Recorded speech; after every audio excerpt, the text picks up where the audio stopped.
And so Russell kind of guided me into the light and informed me that I was going to go home. And then again, in that multidimensional reality of heaven and earth and parallel lives and parallel existences, everything is going on at once.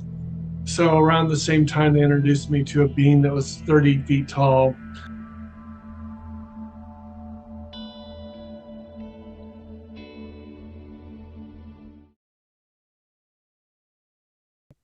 So, hi, Soul Family, and welcome to my channel. I'm your host, Haji, and this is Amazing NDE Stories.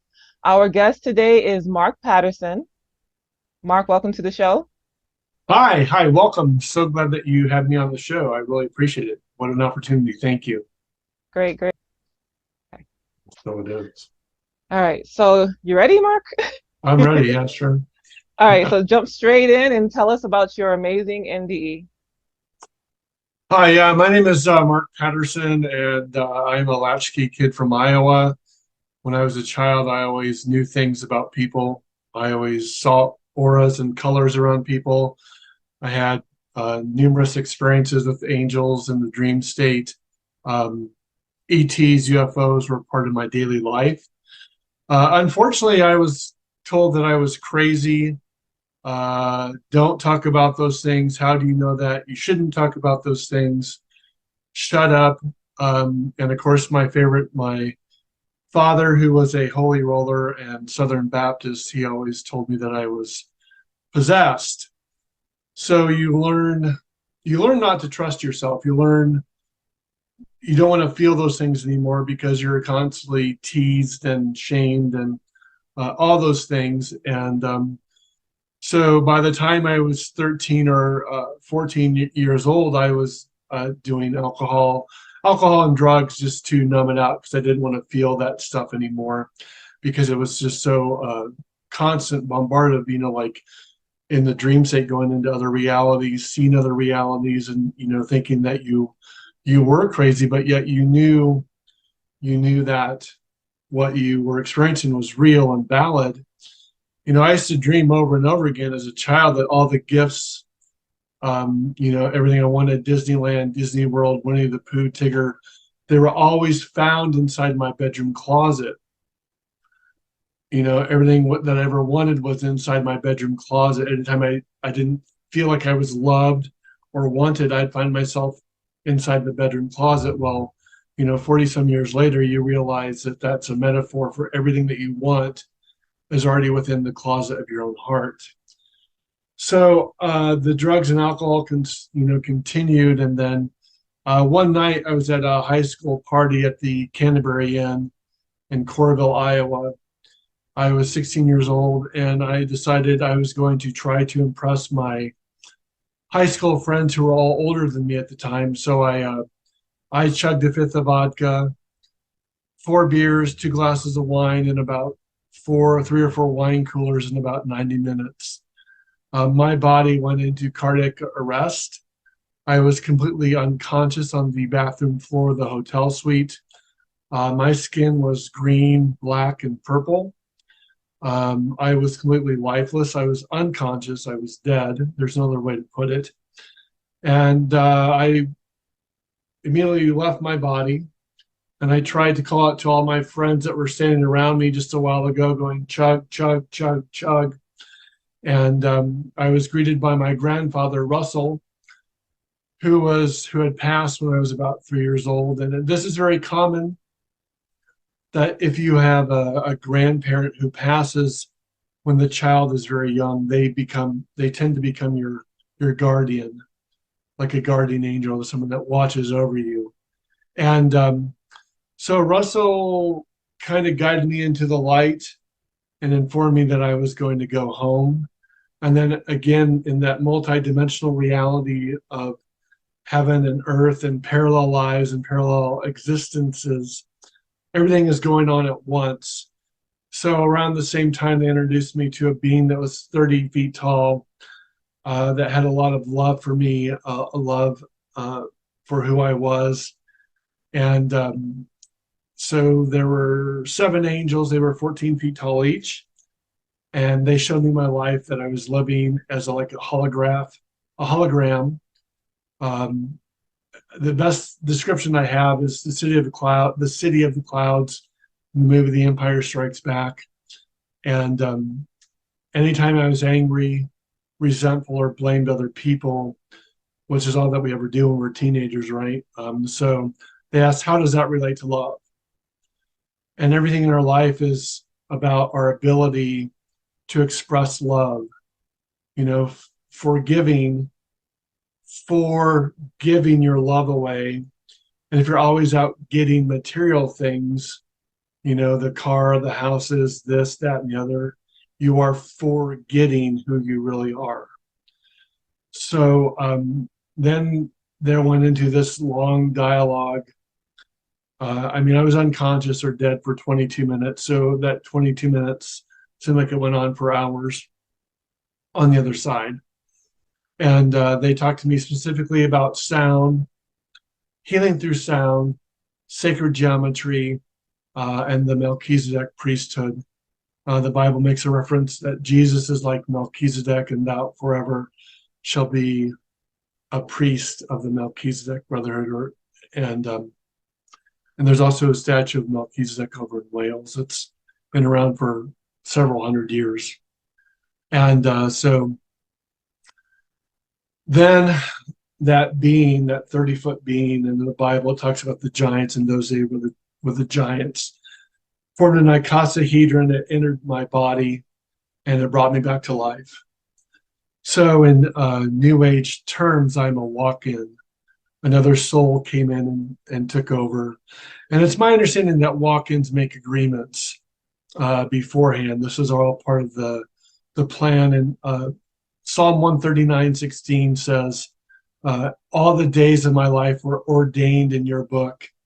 Every moment was laid out before me, before a single one had passed. And I do believe very strongly, based on my own near-death experience and studying religions now for 30 years, that we plan our lives out. Of course, that was widely believed by Presbyterians, John Calvin, Calvinism, predestined Presbyterians. The pre-existing soul is a part of all major religions. And so we agree to everything. We agree to our parents, our life circumstances, events, and all that stuff. And people always ask, so why do bad things happen to good people? Why is there such pain and suffering on the planet? And I've agree with Neil Donald Walsh, who wrote the books Conversations with God, books 1, 2, 3, 4, and 5. I highly recommend book 1 and book 3. But he says that you wanted someone to forgive and you wanted to be forgiven. But ultimately it comes down because the soul said that this time I'm going to demonstrate the power of love. I'm going to show the power of love and what it can do. Now, of course, that's what Christianity gets into when they talk about the crucifixion and the resurrection, that was, that Jesus loved so much that he was willing to do that. But in modern times, in fact, I looked this up before I went on the air because I wanted to talk about this. The best example that I know that in modern times is the woman Immaculée, who was in Rwanda. And because of the civil war in Rwanda, she was forced to hide with like 7 other people in a bathroom.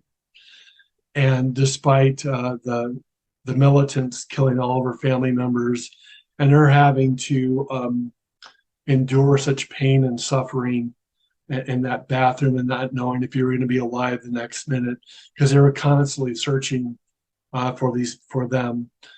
And this was in 1994, I think. And so she survived and not for 91 days with like 600 or 700 people in that bathroom.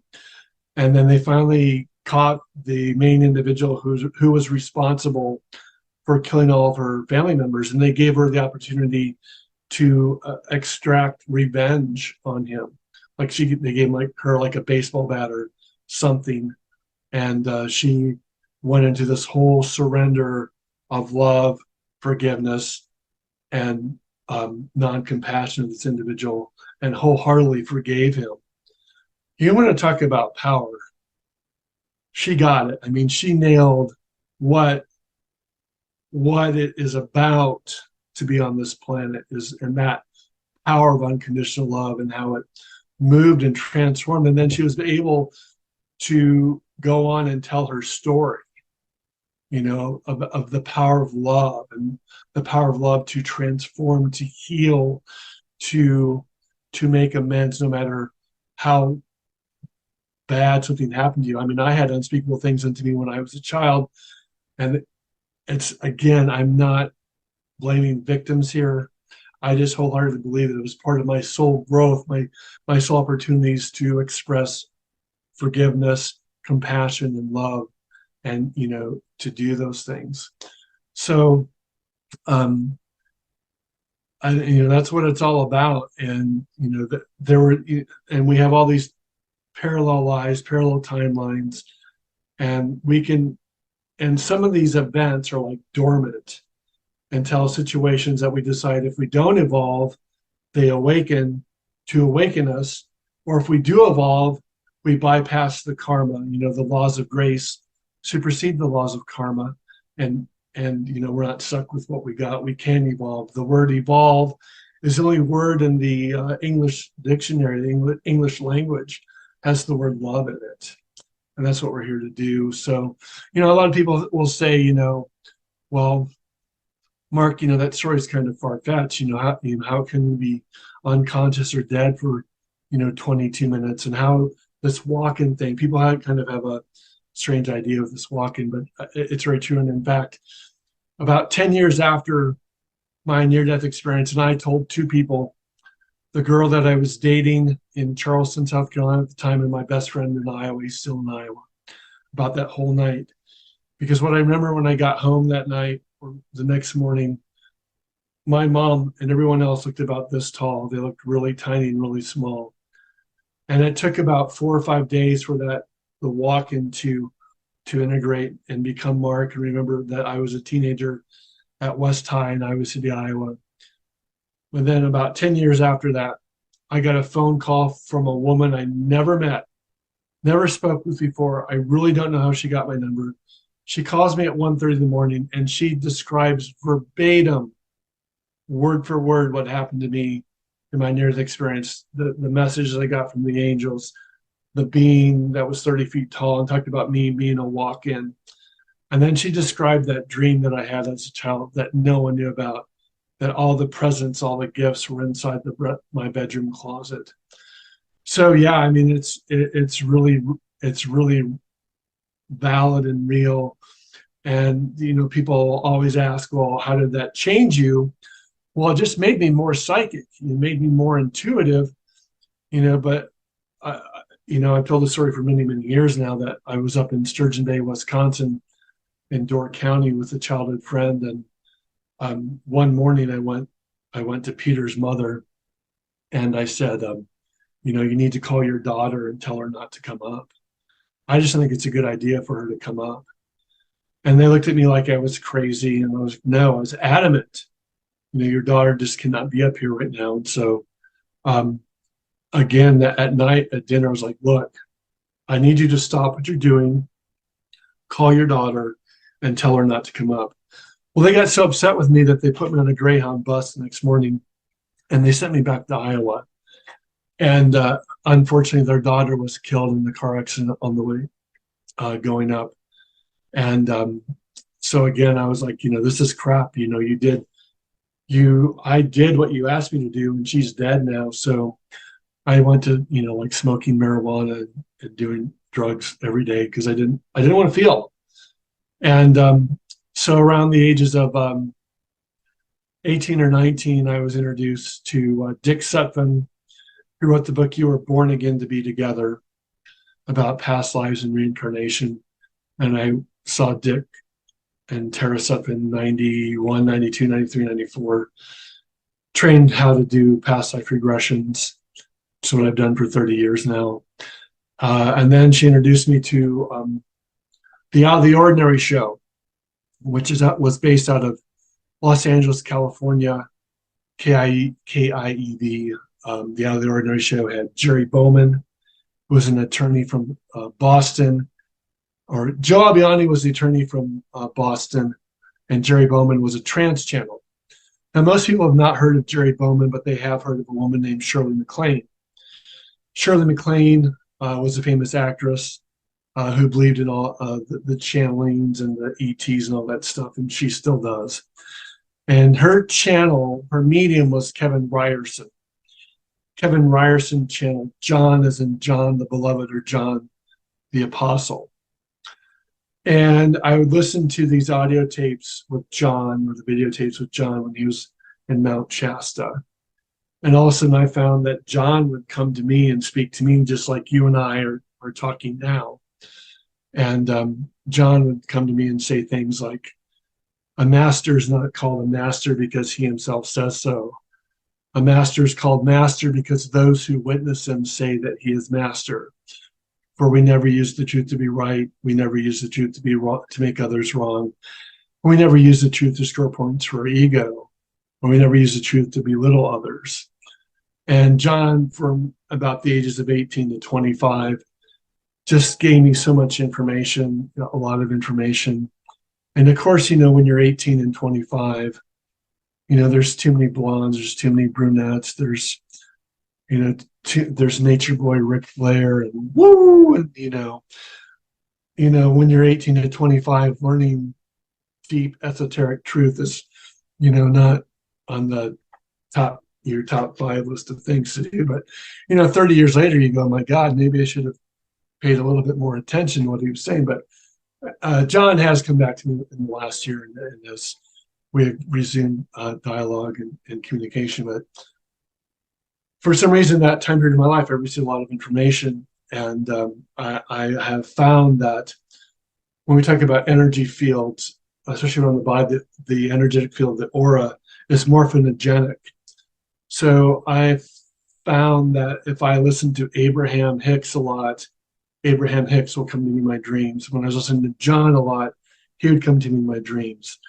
And so we have this ability to tune into things that are in our energy field because it does have that morphinogenic quality. So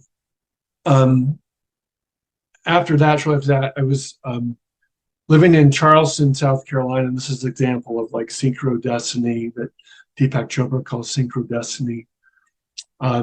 I was watching these videotapes about Drunvalo Melchizedek called The Flower of Life, Sacred Geometry, about the pyramids, the Sphinx. And I was at 82 Queen at the time. It's a restaurant that's still there. And one night we had about an hour and a half, 2 hour wait. I had 6 tables. In the restaurant industry, it's called being in the weeds. And this guy comes into our restaurant, and every night that he's in, like 5 or 6 nights in a row, he ends up in my section, which is just insanity in itself. And the last night he's there, I have this angel come to me and talks to me and goes, it's a female voice, and she says, we need you to talk to him. And they're pointing to him about the videotapes, and we need you to talk to him about the videotapes you're watching. And I'm thinking, my God, I'm in the weeds. What am I going to do? What am I going to say? This is not going to go well. So I literally went to leave the table, and I got pushed back by an unseen force saying, no, this is important that you do this. And so I look at him trying to think, what the hell am I going to ask this guy? And I say, are you a mathematics professor? Looks at me and goes, Mark, what did you really want to ask me? Yeah. And I'm like, okay. I go, well, I'm watching these videotapes about geometry, the Sphinx, the pyramids. He goes, Drunvalo Melchizedek, you have those videotapes? I have to have those videotapes. Like, hey, they're not mine, but I'll call Rosemarie and say, this guy wants these tapes. So it was really late at night by the time I got home. So the next day I called Rosemarie and said, hey, this guy's adamant those tapes belong to him. can I give them to him? She goes, yeah, sure, I don't care. Why not? So a couple days later, I meet him, give him the videotapes. Don't hear anything from this guy. Like 3 months pass, right? I go to work one morning. Angel comes back to me and they go, Mark, yeah. So we need you to go to your manager and tell her that you need to go home. I'm just like, what? You know, no, I just got here. They want me to work. They're like, no, it's going to be okay. So I go up to Missy. Her name was Missy Miller, if I recall. And I go, do you mind if I go home? I guess I'm not feeling well. She goes, yeah, we're not going to be great today. Just go home. Angels come back to me and they go, we need you to go directly to your apartment. Please do not stop anywhere on the way. Okay, so this is fun, exciting, right? As I go to my place, I open the door. As I open the door, the phone is ringing. It's Roger, who I give the videotapes to. He's calling me from France, and he says, Mark, how would you like to work with Drunvalo in person? I'm like, yeah, I would love to, Is everything okay? You doing all right? Yeah. Thank you for the videotapes. Well, how much does it cost? What do I need to do? He says, everything's been paid for. Thank you for the videotapes. So this was November of 93 when Drunvalo was still teaching the actual things, and they were 12-hour days, and I spent 10 or 12 days with the guy. It was just phenomenal. Of course, when I eventually ended up in Sedona, Arizona, where I lived in Sedona for almost 15 years, Drunvalo lived there. We would run into each other all the time at Walmart, of all places, right? The spiritual experience at Walmart, right? And and there are just so many things like that. And I've said for years that life was never meant to be a struggle. We struggle with being who we really are. We resist who we really are. And that's why we have these challenges. But, the challenges really energies and frequencies that we agreed to, before we came here. And I believe that because, we wanted someone to forgive. We wanted to demonstrate how powerful love is. We wanted to demonstrate that this time we are that powerful. And of course, we forget all of our agreements. We forget everything, and we have an ego that is, that is always usually based in fear, because it has this illusion that it's separated from God, source energy, chi, the force, whatever, prana, yogananda, whatever name you want to give it. It's really irrelevant, but that force is within anyone. Hell was defined by the Gnostic Christians as the distance that you placed yourself between you and God. And the more that you believed that you were separate from God, it was said that you lived in a life of hell. Now, we know that in 325 AD, there were about 14 to 20 books removed from the Christian Bible by Roman Emperor Justine that had to do with the Book of Truth, the Book of Mary. There was also a Book of Judas, other books that all related to putting the power of God within the individual rather than the church. And then in 553 AD, they declared karma and reincarnation heresy at the Second Council of Constantinople. And there's a couple passages that Jesus talks about. Jesus was Adam, and then he says we must prepare the way for Elijah. But Elijah was not recognized, and he was badly treated. Then the disciples realized he was talking about John the Baptist, implying that John the Baptist reincarnated as Elijah. So, which brings me to another point. So people have asked me this for many, many years. 98% of the people that have near-death experiences, like me, have a profound healing, love. It is just, I cannot describe in words that experience. I cannot tell you, no matter what religion you have, whatever your beliefs are, you are loved no matter what you do. And that love is unfathomable. And now I've experienced it directly firsthand, but there have been 3 other times in my dream state where I've been brought back to that heavenly encounter, just as a reminder that we are loved. We are loved immensely, no matter what you do or don't do. There are really only consequences and actions and consequences. Our human mind gets into stuff, what's good, bad, right, or wrong. Yet at some point you got to go beyond duality consciousness and see the connectedness of all things, that we are in fact are all one. Even when you hurt the least of your brother and you were hurting me, we are all one. And that's kind of what we're gearing towards.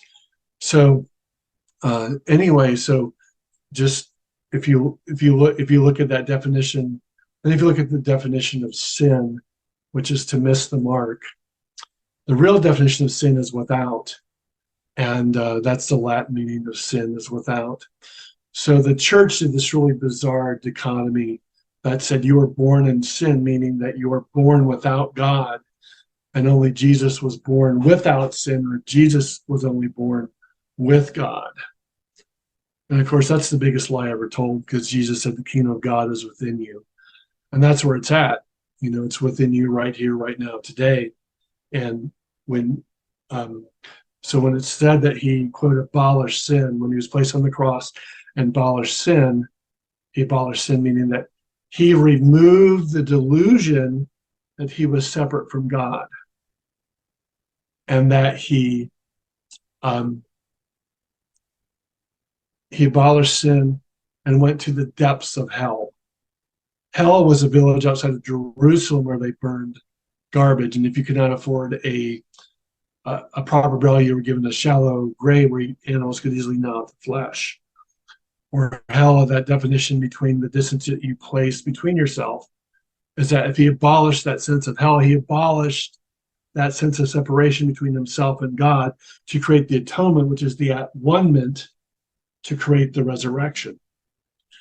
So, I mean, when people say that they went to hell in their near-death experience, what I believe is happening is that in other dimensional realities, your thoughts create, and they're instant. And so if you have you have decided that you're doomed to hell, as soon as you leave your body to your other dimensional realities, you could have that experience and you come back. The other experience that but hell, as it talked about in the Bible, doesn't exist. And then there's other people, and this seems to happen to those that take their own lives or try to take their own lives. And that's the only thing that is my understanding, that suicide is the only thing that's not ever predestined. That's told that you might have a predisposition, or you might be predisposed towards having depression. But actually taking your life, I don't think is ever included. And they kind of got into that in the Robin Williams movie. What dreams will come? What dreams may yes, come? what dreams will come? Yeah, they kind of alluded to that in that movie. So when the common thing that when people try to take their own lives and they cross over, is they experience a frozen tundra. But again, that's like less than 0.5% of all the near-death experiences, and going to hell seems to be about under 2%. 98% of people have near-death experience the light, expansion, forgiveness, love, just this unbelievable love. The truth is we've never done anything wrong. Just we're addicted to drama and punishment and guilt and fear and shame, and that's of course, what the church gave us a whole buffet of that stuff. That you're guilty just for being here, which is insanity. Yeah. So, but yeah, I mean, you're never alone. Your guides and angels are always with you. You are loved, and you've never done anything wrong. But you don't need to seek eternal life, because that's what you already are. Everyone goes to heaven not because of what they believe, but because that's where we're all from. You don't need to seek forgiveness because you've never been condemned. You don't need to seek salvation because you've never been lost. you're not going to fail at being human. If you and I leave for Jamaica at the same time and you arrived 2 hours after I did, you didn't fail Jamaica. You just got there when you're supposed to, you know? We just put so much pressure on ourselves to be perfect. You know, my dad, and I can't believe this, my dad passed away. My dad was a holy roller. He had the Bible memorized. When I say he had the Bible memorized, that thing word memorized word for word. And he was a true Bible thumper. And he passed away 9 years ago. And about 2 months after he passed, he came to me in a dream. And we do receive visitations from loved ones and angels in our dreams. And he said, Mark, you seem to be in this race to be perfect. You might want to get out of a race that has no finish line.